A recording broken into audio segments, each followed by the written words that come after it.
ഈശോ മിശിഹായിക്ക് സ്തുതിയായിരിക്കട്ടെ.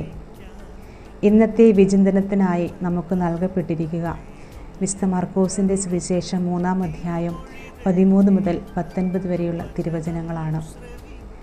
പിന്നെ അവൻ മലമുകളിലേക്ക് കയറി തനിക്കിഷ്ടമുള്ളവരെ അടുത്തേക്ക് വിളിച്ചു. മലമുകൾ ദൈവസാന്നിധ്യത്തിൻ്റെയും ദൈവിക വെളിപാടിൻ്റെയും സ്ഥലമാണ്.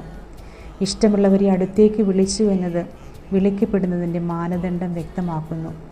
വിദ്യാഭ്യാസ യോഗ്യതയോ സാംസ്കാരിക ഔന്നത്യമോ സാമ്പത്തിക പശ്ചാത്തലമോ ഒന്നുമല്ല. യേശുവിൻ്റെ ഇഷ്ടം ഒന്നു മാത്രമാണ്.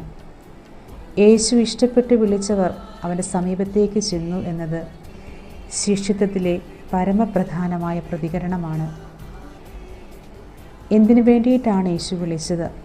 തന്നോട് കൂടി ആയിരിക്കുന്നതിനും പ്രസംഗിക്കാൻ അയക്കുന്നതിനും പിശാചുക്കളെ ബഹിഷ്കരിക്കുവാൻ അധികാരം നൽകുന്നതിനുമായി. ശിഷ്യർ ആദ്യം ചെയ്യേണ്ടത് യേശുവിൻ്റെ കൂടെ ആയിരിക്കുക എന്നതാണ്.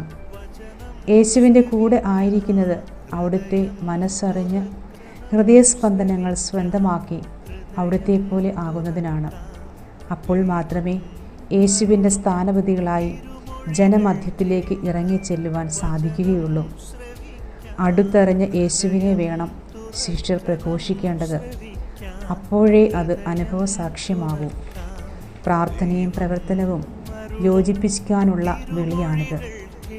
നമുക്ക് നമ്മോട് തന്നെ ചോദിക്കാം, ഇപ്രകാരമുള്ള ഒരു ശിഷ്യനാകുവാൻ, ശിഷ്യയാകുവാൻ ഞാൻ തയ്യാറാണോ?